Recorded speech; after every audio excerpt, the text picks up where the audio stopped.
దసరా సరదా పండుగ. ఒకప్పుడు పిల్లలు గిలకలు పలకలు పట్టుకుని గురువులు బెత్తాలు చేతబట్టి గుళ్ళు బళ్ళు ఇళ్లల్లో తిరుగుతూ వేడుకగా చేసుకున్న పండుగ. ఊరి ప్రజలపై ప్రశంసలు, ప్రేమపూర్వక పరిహాస అభిశంసలతో దసరా పద్యాలు పాడుతూ చేసుకున్న పండగ దసరా.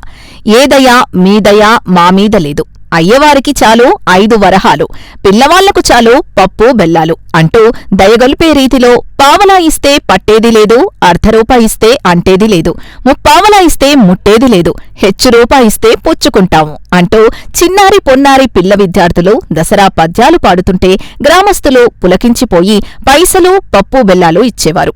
జయాభిజయ భవ దిగ్విజయీ భవ అంటూ ముద్దు ముద్దు మాటలతో పిల్లలు పెద్దలకు బాలదీవెన్లు అందజేసి వెళ్లేవారు.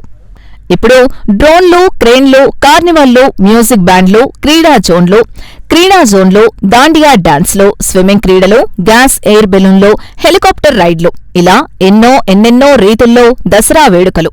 అప్పుడైనా ఇప్పుడైనా ఎప్పుడైనా నవ్వుల పువ్వుల సరదా సరాగాల పండుగ దసరా పండుగ. అత్యంత భక్తి శ్రద్ధలతో అమ్మవారి శరన్నవరాత్రి పూజలు, అర్చనలు, ఆరాధనలు, ఆధ్యాత్మిక, సాంస్కృతిక, ధార్మిక కార్యక్రమాలు ఒకవైపు జరుగుతుండగా మరోవైపు ఈ సరదాల సమాహార వేడుకలు చేసుకోవడం ఈ పండగలో కనిపిస్తుంది. చెడుపై మంచి గెలిచి గెలుపుగా చేసుకునేదే దసరా పండుగ. త్రిజగన్మాత స్వరూపిణి అయిన దుర్గా అమ్మవారు మహిషాసురునితో సహా 10 మంది అసురులతో భీకర పోరు సాగించి ఆ రాక్షసుల్ని అంతమొందించేదే దసరా. 10 మంది రాక్షసుల సంహారాన్ని దసహారాగా పండుగగా చేసుకోవడం ఆనవాయితీ అయింది. అదే దసరాగా మారింది. దసరా పండుగను ఆదిశక్తి పండుగగా, అమ్మవారి పండుగగా కీర్తిస్తారు. కృత, త్రేత, ద్వాపర యుగాల్ని గుర్తుతెచ్చే కలియుగ పండుగ దసరా. కృతయుగంలో క్షీరసాగర మథనం చేసినప్పుడు అమృతం ఉద్భవించింది దసరా నాడే. భయంకర రాక్షసులతో దుర్గామాత పోరు సల్పి మహిషాసురుణ్ణి సంహరించింది దసరా ఘడియల్లోనే. ఇది ఆదియుగం, కృతయుగ ఘట్టం. శ్రీరామచంద్రుడు రావణాసురుణ్ణి వధించిన రోజు విజయదశమి. ఇది త్రేతాయుగంలో జరిగింది. అర్జునుడు జమ్మి చెట్టుపై నుంచి అస్త్రాలు తీసుకుని కురుక్షేత్ర యుద్ధంలో విజయం సాధించింది విజయదశమి నాడే. ఇది ద్వాపరయుగ వైభవం. ఆ యుగాల్లో చెడుపై గెలిచిన మంచిని తలంపునకు తెచ్చుకుంటూ కలియుగంలో మనం ప్రతి ఏటా ఘనంగా చేసుకుంటున్న దసరా మహోత్సవాలు. దసరా మహోత్సవాలు 9 రోజుల పాటు శరన్నవరాత్రి వేడుకలను అట్టహాసంగా చేసుకుంటాం. చివరన వచ్చే అమ్మవారి మూల నక్షత్రం, దుర్గాష్టమి, మహర్నవమి, విజయదశమి పర్వదినాలను అత్యంత భక్తి శ్రద్ధలతో మనం నిర్వహించుకుంటాం. సాధారణంగా ఏ పండగలోనైనా ఓ విశిష్టత ఉంటుంది. ఆ పండుగ విశిష్టతకు అనుగుణంగా వేడుకలు చేసుకుంటాం. అయితే దసరా ఎన్నో పండగల సమాహారంగా కీర్తింపబడుతుంది. అన్ని యుగాల వైభవాన్ని జ్ఞప్తికి తీసుకొస్తుంది. దేశవ్యాప్తంగా దసరా వేడుక చేసుకోవడం ఆనవాయితీ. ఇప్పుడది పాతమాటైంది. ఇప్పుడు విశ్వవ్యాప్తంగా దేవీ నవరాత్రి సంబరాలు, అమ్మవారి మూలా నక్షత్ర వేడుక, దుర్గాష్టమి, మహర్నవమి, విజయదశమిని నిర్వహించుకోవడం జరుగుతోంది. కర్ణాటక రాష్ట్రంలో కన్నుల పండుగగా సాగే దేవీ నవరాత్రి మహోత్సవాలే మైసూర్ చాముండేశ్వరీ మాత దసరా ఉత్సవాలు. 10 దినాల పాటు జరిగే ఈ వేడుకల్లో మైసూర్ మహానగరంలో విశిష్ట రీతిలో పండుగ శోభ కనిపిస్తుంది. మైసూర్ రాజా ప్యాలెస్, మైసూర్ పరిసర ప్రాంతాలు అద్భుత రీతిలో తీర్చిదిద్దుతారు. రంగురంగుల విద్యుత్ దీపాలతో, అందమైన రంగవల్లులతో దసరా శోభ కనిపిస్తుంది. మైసూర్ సంస్థానాధీశుల ఆరాధ్య దేవత చాముండేశ్వరీ మాత. యావత్ ప్రాణకోటిని చల్లగా చూసే దేవీమాత. చాముండేశ్వరీ మాతను దర్శించుకోవడానికి విశ్వం నలుచెరుగుల నుంచి అసంఖ్యాక భక్తులు దసరా సమయంలో మైసూరుకు తరలివెళ్తారు. ప్రతి చోటా జరిగినట్టే ఇక్కడ నవరాత్రి ఉత్సవాలు ఘనంగా నిర్వహిస్తారు. అమ్మవారిని వివిధ అవతారాల్లో ప్రత్యేకంగా అలంకరించి భక్తి శ్రద్ధలతో పూజలు చేస్తారు. మైసూరు దసరా ఉత్సవాల్లో ప్రత్యేక ఆకర్షణగా జంబూ సవారీ ఉంటుంది. ఇందులో గజారోహణంతో కూడిన ఊరేగింపు ఉంటుంది. దసరా సమయంలో ఇక్కడ నిర్వహించే ఆధ్యాత్మిక, సాంస్కృతిక కార్యక్రమాలు, సంగీత, నృత్య ప్రదర్శనలు వీక్షకుల్ని మైమరిపిస్తాయి. దేశం నలుమూలల నుంచి కళాకారులొచ్చి ఇక్కడ ప్రదర్శనలిస్తారు. శతాబ్దాలుగా జరుగుతున్న మైసూరు దసరా ఉత్సవాల్లో కుస్తీ పోటీలు ప్రత్యేకంగా ఉంటాయి. ఎందరో మల్లయోధులు ఈ పోటీల్లో పాల్గొంటారు. రావణుడిపై రాముడి విజయం, దుర్గాదేవి మహిషాసురుణ్ణి సంహరించిన వైనాన్ని ప్రముఖంగా చాటి చెబుతూ వివిధ కళాకారులు తమ ప్రదర్శనలిస్తారు. చెడుపై మంచి సాధించిన విజయాన్ని కళ్లకు కట్టినట్లు చూపుతూ కళాస్రష్టలు తమ కళా ప్రదర్శనలిస్తారు. 2010 నాటికే మైసూరు ఉత్సవాలు ప్రారంభమై 400 ఏళ్లయిందని మైసూరు చరిత్ర చెబుతోంది. విజయనగర రాజుల కాలంలో దసరా మహోత్సవాలు ఘనంగా జరిగేవని చరిత్ర చెబుతోంది. అనంతరం మైసూరు రాజులైన ఉడయార్లు మైసూరు సమీపంలోని శ్రీరంగపట్నంలో దసరా ఉత్సవాలు ప్రారంభించినట్టు చరిత్ర వెల్లడిస్తోంది. 1610లో మైసూరు రాజా ఉడయార్ ఈ వేడుకలు ప్రారంభించినట్లు తెలుస్తోంది. ఈ ఉత్సవాలకు మైసూరు మహారాజా ప్యాలెస్, చాముండిగిరి దీపశోభతో వెలిగిపోయేది. అయితే 1805లో కృష్ణరాజ ఉడయార్ హయాం నుంచి మైసూరు ప్యాలెస్ ప్రత్యేక రాజదర్బారులో దసరా వేడుకలు నిర్వహించడం ఆరంభించారని, అనంతరం ఇది ఓ సదాచారంగా మారిందని చరిత్ర తెలియజేస్తోంది. ఈ దర్బారులో రాజబంధువులు, రాజకుటుంబాలు, విశిష్ట అతిథులు, పాలక పెద్దలు, అధికారులు, అన్ని వర్గాల ప్రజలు పాల్గొనేవారు. మిరుమిట్లు గొలిపే దీపకాంతులతో కన్నుల పండువగా ఈ వేడుకలు జరిగేవి. అయితే 2013 డిసెంబర్లో శ్రీకంఠ ఉడయార్ దైవేక్యం చెందారు. ఆయన మరణానంతరం బంగారపు రాజసింహాసనంపై రాజఖడ్గమైన పట్టడ కత్తిని ఉంచి ఈ దర్బారు నిర్వహిస్తున్నారు. నవరాత్రుల్లో 9వ రోజైన మహర్నవమి నాడు ఈ రాజఖడ్గాన్ని ఏనుగులు, గుర్రాలు, ఒంటెలతో సాగించిన భారీ ఊరేగింపు అనంతరం అమ్మవారికి ప్రత్యేక పూజలు చేయడం ఆనవాయితీ అయింది. మైసూరు దసరా ఉత్సవాలను ఇప్పుడు ప్రత్యేకంగా ఎందుకు ప్రస్తావించాల్సొచ్చిందంటే, మైసూరు దసరా ఉత్సవాలను తలదన్నే విధంగా విజయవాడ ఇంద్రకీలాద్రిపై కనకదుర్గ అమ్మవారి సన్నిధిలో శరన్నవరాత్రి ఉత్సవాలు నిర్వహించాలని ఏపీ సర్కారు నిర్ణయం తీసుకుంది. నభూతో న భవిష్యతి అనే రీతిలో సాంస్కృతిక, ఆధ్యాత్మిక, కళా, నృత్య ప్రదర్శనలు నిర్వహించడానికి ఇంద్రకీలాద్రి దేవస్థానం సమాయత్తమవుతోంది. దేవీ శరన్నవరాత్రి ఉత్సవాలకు అమ్మలగన్న అమ్మ కనకదుర్గమ్మ కొలువయున్న ఇంద్రకీలాద్రి ముస్తాబవుతోంది. ప్రతి ఏడాది మాదిరి దేవీ నవరాత్రి ఉత్సవాలు 9 రోజులు కాకుండా ఈ ఏడాది 11 రోజుల పాటు జరగనున్నాయి. తిథుల్లో మార్పుల కారణంగా ఈ మారు 11 రోజులు ఈ వేడుకలు నిర్వహించనున్నారు. అమ్మవారు 11 అలంకారాల్లో దర్శనమివ్వనున్నారు. సాధారణంగా ప్రతి ఏటా అమ్మవారికి 10 అలంకారాలుంటాయి. ఈ ఏడాది సెప్టెంబర్ 25వ తేదీన కొత్తగా అమ్మవారు కాత్యాయనీదేవిగా భక్తులకు దర్శనమివ్వనున్నారు. అమ్మవారి మూలా నక్షత్రం రోజున ఇసుకేస్తే రాలనంతగా భక్తజనవాహిని తరలివస్తుంది. ఈ నెల 29వ తేదీన ఈ వేడుక జరగనుంది. ఈ రోజున విజయవాడ కనకదుర్గమ్మకు ఏపీ సీఎం చంద్రబాబు నాయుడు ప్రభుత్వం తరపున పట్టు వస్త్రాలు సమర్పించనున్నారు. ఈ 11 రోజుల వేడుకల్లో ఇంద్రకీలాద్రిపై వేంచేసి ఉన్న దుర్గా అమ్మవారిని దాదాపు 15 లక్షల మంది భక్తులు దర్శించుకుంటారని అధికారులు అంచనా వేస్తున్నారు. విజయవాడ ఉత్సవ్ పేరుతో మైసూరు దసరా మాదిరి ఈ ఏడాది దేవీ నవరాత్రులు నిర్వహించడంతో అసంఖ్యాకంగా భక్తులు తరలివస్తారని భావిస్తున్నారు. ఇందుకు అనుగుణంగా మాస్టర్ ప్లాన్ రెడీ చేస్తున్నారు. భక్తులకు ఏ ఇబ్బందులు తలెత్తకుండా విజయవంతంగా ఈ వేడుకలు చేయడానికి అధికార యంత్రాంగం సమాయత్తమవుతోంది. పర్యాటకాన్ని ప్రోత్సహించడానికి, పర్యాటకుల్ని ఆకర్షించడానికి, పురాతన సాంప్రదాయాల్ని పునరుద్ధరించడానికి ఈ వేడుకల్లో ఎన్నో వినూత్న కార్యక్రమాలు ఏర్పాట్లు చేస్తోంది. మైసూరు దసరా తరహాలో బెజవాడ దసరా వేడుకలను నిర్వహించడానికి నిర్ణయించిన ఏపీ సర్కారు అందుకు అనుగుణంగా చర్యలు చేపడుతోంది. విజయవాడ అంటేనే సాంస్కృతిక, ఆధ్యాత్మిక జ్ఞప్తికి రావాలనే రీతిలో పాలక పెద్దలు, అధికారులు ప్రయత్నాలు సాగిస్తుండగా ఆధ్యాత్మిక పర్వాలు, ధార్మిక క్రతువులు తరచూ జరిగి ఈ యత్నాలకు మరింత ఊతమిస్తున్నాయి. ఇప్పుడు శరన్నవరాత్రులు మైసూరు దసరా వేడుకల మాదిరి నిర్వహిస్తున్నారు. మరో 3 ఏళ్లలో అంటే 2027లో గోదావరి పుష్కరాలు పూర్తయ్యాక కృష్ణా పుష్కరాలు రానున్నాయి. ఇక ఇప్పుడు పుష్కర కాలమనంతరం గొల్లపూడిలో భారీ ఎగ్జిబిషన్ను పునఃప్రారంభిస్తున్నారు. గొల్లపూడిలో పరిశ్రమలు, వ్యవసాయం, వినోదం, విద్య తదితర పలు రంగాలకు సంబంధించిన ప్రదర్శన ఏర్పాటు చేసి దీన్ని 45 రోజుల పాటు కొనసాగించనున్నారు. ఎంజీ రోడ్డులో భారీ ఎగ్జిబిషన్ ఏర్పాటుతో పాటు పలు సాంస్కృతిక, ఆధ్యాత్మిక కార్యక్రమాలు ఏర్పాటు చేస్తున్నారు. లేజర్, డ్రోన్ షోలు, వాటర్ స్పోర్ట్స్ తదితర ఎన్నో క్రీడా వినోదాలు ఈ వేడుకల్లో ఏర్పాటు చేస్తున్నారు. మైసూరు దసరా ఉత్సవాల్ని మించేలా చేస్తున్న ఈ వేడుకలతో నగర ప్రతిష్ఠ పెరగడమే కాకుండా దక్షిణ భారతదేశ సాంస్కృతిక రాజధానిగా విజయవాడ మారే అవకాశాలు కనిపిస్తున్నాయని పర్యాటక ప్రేమికులు ఉబ్బితబ్బిబ్బవుతున్నారు. దాదాపు 1500 మంది జానపద కళాకారులతో దసరా వేషధారణ ప్రదర్శనను నగరంలోని ఎంజీ రోడ్డులో ఏర్పాటు చేయనున్నారు. లేజర్, డ్రోన్ షోలు, వాటర్ స్పోర్ట్స్, సినీ పరిశ్రమకు సంబంధించిన ఈవెంట్లు నిర్వహించనున్నారు. దీంతో గొల్లపూడి గ్రౌండ్స్, తుమ్మలపల్లి కళాక్షేత్రం, పున్నమి ఘాట్, మ్యూజిక్ కాలేజ్ తదితర ప్రాంతాలు మిరుమిట్లు గొలిపే విద్యుత్ కాంతులతో మెరిసిపోనున్నాయి. విజయవాడకొచ్చే ప్రతి ఒక్కరూ కనీసం 2 రోజులుండి తిలకించి వెళ్లేలా వైభవంగా ఏర్పాట్లు చేస్తున్నట్టు పాలక పెద్దలు వెల్లడించారు. ఈ నెల 22 నుంచి నిర్వహించే ఈ వేడుకల నిర్వహణకు ప్రణాళికలు సిద్ధమయ్యాయి. ప్రముఖ సినీ ఈవెంట్ మేనేజ్మెంట్ సంస్థ శ్రేయాస్ మీడియా ఆధ్వర్యంలో విజయవాడ కృష్ణా నదీతీర ప్రాంతంలో తుమ్మలపల్లి కళాక్షేత్రం, గొల్లపల్లిలోని ఎగ్జిబిషన్ మైదానం, ఘంటసాల సంగీత కళాశాల, ఇందిరాగాంధీ మైదానంలో సినీ, సంగీత, సాంస్కృతిక క్రీడలు జరగనున్నాయి. 11 రోజుల పాటు నిరంతరంగా ఈ కార్యక్రమాలు నిర్వహించనున్నారు. విజయవాడ ఉత్సవంలో భాగంగా కృష్ణానదిలో పడవల పోటీలు, జలక్రీడలు, డ్రోన్ షోలు నిర్వహించనున్నారు. కిడ్స్ జోన్స్, అమ్యూజ్మెంట్ పార్క్, దుకాణ సముదాయాలు ఏర్పాటు చేయనున్నారు. దేశంలోని ప్రముఖ మ్యూజిక్ బ్యాండ్ల ప్రదర్శనలు పున్నమి ఘాట్ వద్ద ఏర్పాటు చేస్తున్నారు. ప్రముఖ సినీ నేపథ్య గాయకులు, జానపద కళాకారులు ప్రదర్శనలు ఇవ్వనున్నారు. రోజూ ప్రకాశం బ్యారేజ్పై బాణాసంచా వెలుగులు ప్రత్యేక ఆకర్షణగా నిలవనున్నాయి. తుమ్మలపల్లి కళాక్షేత్రంలో సాంస్కృతిక, నృత్య కళా ప్రదర్శనలు పెద్ద ఎత్తున ఏర్పాటు కానున్నాయి. నాటకాలు, బుర్రకథలు, ఆధ్యాత్మిక ప్రవచనాలు, ధార్మిక ప్రసంగాలు, మ్యూజికల్ కన్సర్ట్స్, లోకల్ డాన్సర్ల ప్రోగ్రాంలు, బ్యాండ్ల ప్రదర్శనలు. ఒక్కటేమిటి, వినోద ఆహ్లాదమయంగా విజయవాడ మారనుంది.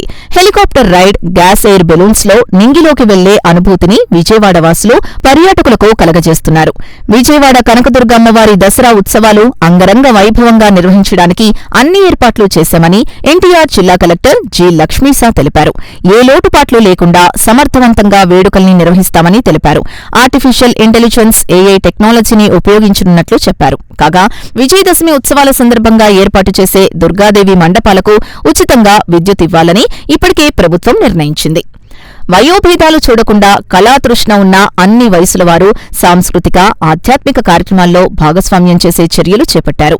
స్థానిక కళారూపాల్ని, ప్రతిభాశీలులను ప్రోత్సహించే విధంగా ఈ వేడుకలు చేపట్టనున్నారు. కొత్త ఆవిష్కరణలు, టెక్నాలజీ ప్రదర్శనలతో పాటు విద్యా, ఉద్యోగ అవకాశాల్ని తెలిపే ఎడ్యుకేషన్ పెవిలియన్ ఏర్పాటు చేస్తున్నారు. అక్టోబర్ 2వ తేదీ ఉదయం పూర్ణాహుతితో ఇంద్రకీలాద్రిపై దేవీ నవరాత్రులు ముగుస్తాయి. నవరాత్రుల సాయం సంధ్య సమయంలో ఉత్సవమూర్తుల నగరోత్సవాన్ని వైభవోపేతంగా నిర్వహిస్తారు. నవరాత్రుల ముగింపు రోజు సాయంత్రం కృష్ణానదిలో అమ్మవారిని, స్వామివారిని హంసవాహన తెప్పోత్సవంపై ఊరేగించనున్నారు. ఆశ్వయుజ శుద్ధ పాఠ్యమి నుంచి అశ్వయుజ శుద్ధ నవమి వరకు 9 రోజుల పాటు దేవీ నవరాత్రులు చేసుకుని 10వ రోజు విజయదశమి పండుగ నిర్వహించుకుంటాం. శక్తి ఆరాధన ప్రాధాన్యం గల దసరా శరదృతువు ఆరంభంలో వచ్చే పండగ. అందుకే అమ్మవారి నవరాత్రి వేడుకల్ని శరన్నవరాత్రులుగా నిర్వహిస్తారు.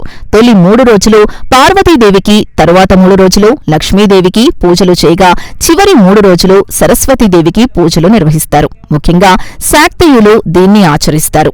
దసరా వేడుకల్లో బొమ్మల కొలువు పెట్టడం ఆనవాయితీ. దసరా నవరాత్రుల్లో దేవీ ఆలయాల్లో అమ్మవారిని ఒక్కో రోజు ఒక్కో అవతారంగా అలంకరిస్తారు. విజయాల నిలయంగా విజయవాడ ఇంద్రకీలాద్రి దేవాలయ ప్రాంగణానికి పేరుంది. పాండవ మధ్యముడు పార్థుడు పరమేశ్వరుణ్ణి గురించి తపస్సు చేసి శివానుగ్రహానికి పాత్రుడై పాశుపతాస్త్రాన్ని పొందిన ప్రాంతం ఇంద్రకీలాద్రే. పాశుపతాస్త్రంతో పాటు పరమశివుడు పలు వరాలు పొందడంతో అర్జునుడు దుర్జన సంహారం చేసి విజయుడుగా పేరు పొందాడు. అప్పటినుంచి విజయాల నిలయంగా మారిన ఇంద్రకీలాద్రి ప్రాంతం విజయవాడగా పేరు పొందింది. 9 రోజుల పాటు అతి భయంకర, వరగర్భిత రాక్షసులతో భీకర పోరాటం చేసి మహిషాసురమర్దిని అనంతరం రాజరాజేశ్వరి రూపం దాల్చి ఈ ప్రాంతంలో అమ్మవారు సేద తీరారని, అనంతరం ఇక్కడే నివాసం ఏర్పరచుకున్నారని ఆలయ చరిత్ర చెబుతోంది. అమ్మవారు, అయ్యవారు కొలువైన గిరిపైకి ఇంద్రాద్రి దేవతలు తరచూ వచ్చి ప్రార్థనలు చేసేవారని ఆలయ చరిత్ర చెబుతోంది. కీలుడనే ఋషి భక్తుడి అచంచల భక్తి మెచ్చి ఆ భక్తుని గిరిరూప స్థానమిచ్చి ఆ కొండపై అమ్మవారు, స్వామివారు కొలువై ఉన్నారు. ఇంద్రకీలుల భక్తి తత్పరతకు గుర్తుగా ఈ పర్వతం ఇంద్రకీలాద్రిగా మారిందని ఓ పురాణ కథ చెబుతోంది. అద్వైత మత స్థాపకులు జగద్గురువు ఆదిశంకరాచార్యులు ఇంద్రకీలాద్రిలో శ్రీచక్రాన్ని ప్రతిష్ఠించి వేదోక్తంగా పూజలు చేసినట్టు ఆలయ చరిత్ర వెల్లడిస్తోంది. విజయానికి ప్రతీక దసరా. ఆదిపరాశక్తిని దేవిగా, దుర్గామాతగా, భవానీమాతగా, కాళీమాతగా ఇలా అనాదిగా 1000 నామాలతో భక్తకోటి స్తుతిస్తారు. ఆలయంలో అమ్మవారి మూల విరాట్టును కళ్లారా సందర్శించుకుంటే అమోఘ భక్తి పారవస్యంలో మునిగిపోతారు. త్రిదేవీ మాతల సమ్మేళనం అనగా లక్ష్మీ, సరస్వతి, పార్వతీమాతలు ముగ్గురూ కలిసి ఒక రూపంగా మారిన మహోజ్వల అవతారమూర్తిని దేవి అని స్తుతిస్తారు. అమ్మవారి కృపకు పాత్రులై విజయశక్తిని పొందడానికి పూర్వం దేవతలు, ఋషులు శ్రీదేవి శరన్నవరాత్రి ఉత్సవాలను ప్రతి ఏటా ఆశ్వయుజ మాసంలో వైభవోపేతంగా నిర్వహిస్తూ ఆ పరంపరను శాశ్వతం చేశారు. అమ్మవారు మహిషాసురునితో పాటు మొత్తం రాక్షసుల్ని ఈ 9 రాత్రుల్లోనే వధించారు.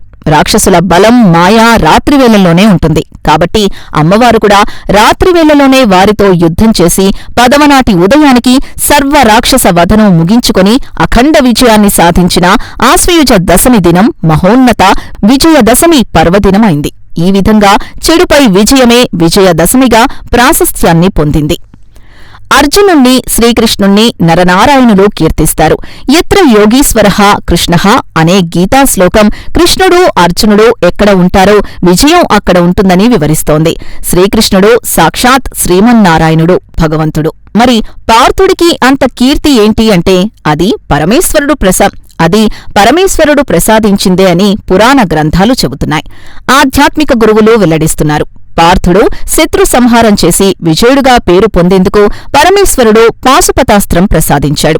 పార్థుని కీర్తిని యావత్ విశ్వానికి తెలియచేయడానికి కిరాతుడి రూపంలో అర్జునునితో సమరానికి దిగుతాడు.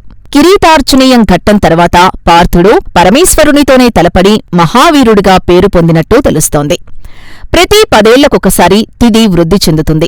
అప్పుడు దసరా శరన్నవరాత్రులు 11 రోజుల పాటు జరుగుతాయి. ఇంతకుముందు ఇలా 2016లో 11 రోజుల పాటు జరిగాయి. అప్పుడు సైతం తిథి వృద్ధి చెందింది. అప్పుడు అమ్మవారిని కాత్యాయనీదేవిగా అలంకరించారు. ఇప్పుడు తిథి వృద్ధితో అమ్మవారిని కాత్యాయనీదేవి అలంకారం చేయనున్నారు. సెప్టెంబర్ 29వ తేదీన అమ్మవారి జన్మ నక్షత్రం మూలా నక్షత్రం రోజున సరస్వతీదేవి అలంకారంలో భక్తులకు దర్శనమిస్తారు. విజయవాడ కనకదుర్గమ్మ ఉత్సవాలు అంటే యావత్ విశ్వం ఆసక్తిగా చూస్తోంది. ఇక ఇప్పుడు మైసూరు దసరా ఉత్సవాల్ని తలదన్నేలా ఈ వేడుకలు జరపాలని పాలక పెద్దలు నిర్వహించడంతో భక్తజన వరద ప్రవహించనున్నట్టు తెలుస్తోంది. దసరా మహోత్సవాల్లో అమ్మవారిని వివిధ రూపాల్లో అలంకరించి పూజలు చేయడం అన్ని చోట్లా జరుగుతుంది. అయితే విజయవాడ ఇంద్రకీలాద్రి కనకదుర్గ మల్లేశ్వరస్వామి దేవాలయంలో అమ్మవారి అవతారాలను అత్యంత భక్తిప్రదంగా ఎంతో ప్రత్యేక రీతిలో ప్రదర్శిస్తారు. అవతారాల్లో అమ్మవారికి చేసే అలంకారాలు చూసి భక్తులు భక్తి పారవస్యంలో మునిగిపోతారు. సర్వశ్రేయోదాయకం నవరాత్రి వ్రతం. నవరాత్రి అంటే 9, కొత్త అనే కాదు. విశేష అర్థాల్లో నవ అంటే పరమేశ్వరుడు, రాత్రి అంటే పరమేశ్వరి, జగజ్జనని అమ్మవారికి కాలరాత్రి అని పేరు. పాడ్యమి మొదలు నవమి వరకు వేడుకలో పరమాత్ముడు ఎప్పుడూ నిత్యనూతనుడే. పార్వతీ అవతారాల్లో ప్రధానం నవదుర్గలు కలశ స్థాపన అంటే పీఠం పెట్టుకోవడమే. ఎక్కడ అమ్మ పూజల్లో పాల్గొని ప్రసాదం తీసుకున్నా పుణ్యఫలాలే. నూతన వధువుతో చేయించే మంగళగౌరీ వ్రతం ఉపాసనాపరులకు మంగళదాయకం. విజయవాడ ఇంద్రకీలాద్రిపై సెప్టెంబర్ 22వ తేదీన బాలాత్రిపుర సుందరి, సెప్టెంబర్ 23న గాయత్రీదేవి అలంకారంలో అమ్మవారు దర్శనమిస్తారు. 24న అన్నపూర్ణాదేవి, 25న కాత్యాయని అలంకారంలో అమ్మవారు కనిపిస్తారు. ఈ నెల 26న శ్రీమహాలక్ష్మీదేవి, 27న లలితా త్రిపుర సుందరీదేవి, 28న మహాచండీదేవి అలంకారంలో అమ్మవారు దర్శనమిస్తారు.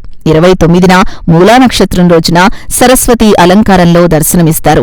సెప్టెంబర్ 30న దుర్గాదేవి, అక్టోబర్ 1న మహిషాసురమర్దినీ దేవి అలంకారంలో అమ్మవారు దర్శనమిస్తారు.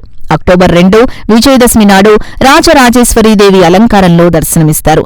నవరాత్రుల ముగింపు రోజు సాయంత్రం కృష్ణానదిలో కనకదుర్గా సహిత మల్లేశ్వర స్వామికి హంస వాహనంపై తెప్పోత్సవ కార్యక్రమాన్ని కన్నుల పండుగగా నిర్వహించనున్నారు. ఆశ్వాయుజ శుద్ధ పాడ్యమి నుంచి దేవీ నవరాత్రులు ప్రారంభమవుతాయి. శ్రీశైలం పుణ్యక్షేత్రం శరన్నవరాత్రుల్లో తొలి అవతారం శైలపుత్రి. చేతుల్లో త్రిశూలం, కలువ, నుదుట చంద్రవంక, శైలపుత్రి వాహనం నందివాహనుడు.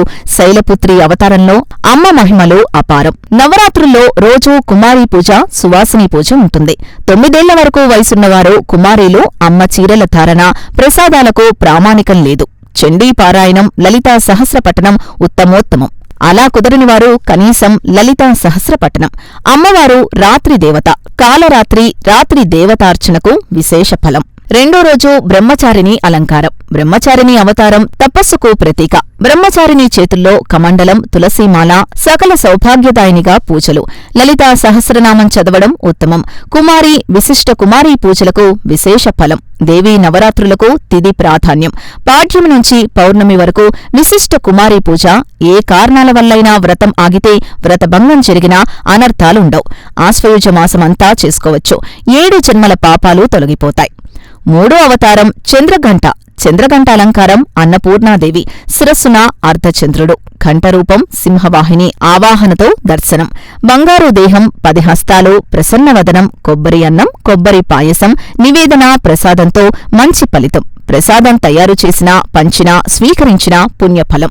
బయటనుంచి తెచ్చిన పదార్థం ప్రసాదంగా పెట్టడం సరికాదు. రుచి చూసి నివేదన చేయడం కూడదు. ప్రసాదమంటే భగవంతుని అనుగ్రహం. 4వ రోజు కూష్మాండావతారం. కూష్మాండదేవిని లలితాదేవిగా ఆరాధన. సూర్యలోక నివాసిని కూష్మాండదేవి. 10 దిశాంతాల వెలిగే ఛాయ కలిగిన కూష్మాండ 8 హస్తాలు కలిగిన అమ్మవారు. సింహవాహినిగా దర్శనమిచ్చే అమ్మవారు. అల్లంగారెలు, పరమాన్నం నివేదన. లలితా సహస్రపఠనం అత్యుత్తమ ఫలితం. అవకాశం ఉంటే చండీ పారాయణం మంచిది. అష్టమి, నవమి రోజుల్లో చండీ హోమం ఉత్తమం. సర్వబాధలను విముక్తి చేసేది కూష్మాండదేవి. చండీ పారాయణతో సంతానం లేనివారికి సంతానం. 5వ రోజు స్కందమాత. స్కందుడి తల్లి స్కందమాత. మహాదుర్గ రూపంలో అమ్మవారు. ఒక చేతిలో స్కందుడు, మరో చేయి అభయహస్తం పద్మంలో కూర్చునే అమ్మవారు. పద్మాసన నామధ్యేయం. బుద్ధి వికసింపజేసి అమ్మవారు. పసుపు వస్త్రం, శాకంబరీ రూపం. అమ్మ ఆరాధన ఎప్పుడైనా చేయవచ్చు. అమ్మవారికి ఇష్టం శాకాన్నం, తీపి భోజనం, ప్రసాదం. శాకాన్నానికి మరో పేరు కదంబం. అనంతరం కాత్యాయని, కాళరాత్రి, మహాగౌరి అవతారాల్లో అమ్మవారు దర్శనమిస్తారు. 4 భుజాలతో వెలిగే కాత్యాయని అవతారంలో మాత చేతుల్లో అభయముద్ర, వరముద్ర, ఖడ్గం, పద్మంతో సింహవాహనంపై అమ్మవారు కొలువై ఉంటారు. భయంకర రూపంలో దర్శనమిచ్చేది కాళరాత్రి. ఈ అవతారంతో భక్తులకు శత్రు భయాన్ని పోగొడుతుంది. మహాశివుడి కోసం తపస్సు చేసి శరీరం రంగు కోల్పోయిన అమ్మవారిని అభిషేకం చేయగా శ్వేతవర్ణంలో మెరిసిపోతుంది. ఈ రూపాన్ని మహాగౌరి అంటారు. గడిచిన జన్మలో పాపాలు నశింపచేస్తుంది మహాగౌరి. సర్వవిధ సిద్ధులు ప్రసాదించే సిద్ధిదాత్రి నుంచే శివుడు కూడా సిద్ధులు పొందాడని దేవీ పురాణంలో ఉంది.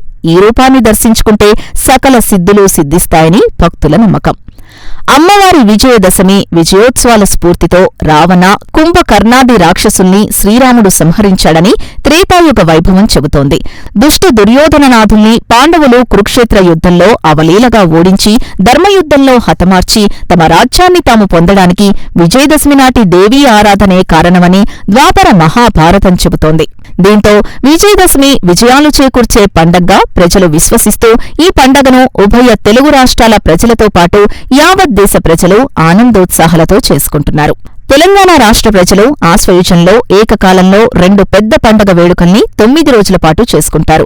దుర్గమ్మ దసరా వేడుకలో బతుకమ్మ పూల సంబరాల్ని అంబరాన్నంటేలా చేసుకుంటారు. విజయదశమి, జమ్మి చెట్టు, పాండవుల గాథల్ని ఉభయ తెలుగు రాష్ట్రాల ప్రజలు మననం చేసుకుంటూ ఈ వేడుకలు చేసుకుంటూ ఉండగా రాష్ట్ర ప్రజలు విజయదశమి నాడు రాష్ట్ర పక్షి పాలపిట్ట దర్శనం కోసం వనసీమలన్నీ చుట్టొస్తారు. విజయదశమి నాడు పాలపిట్టను దర్శించుకుంటే సమస్త సౌఖ్యాలు సిద్ధిస్తాయని, సర్వపాపాలు హరిస్తాయని ఇక్కడి ప్రజలు విశ్వసిస్తారు. దసరా నాడు శ్రీ మహావిష్ణువు దివ్యవాహనమైన గరుడ్మంతుణ్ణి స్మరించుకుని పాలపిట్టను దర్శించుకుంటే ఇక ఆ ఏడాదంతా శుభఫలాలే కలుగుతాయని పురాణ పెద్దలు చెబుతున్నారు.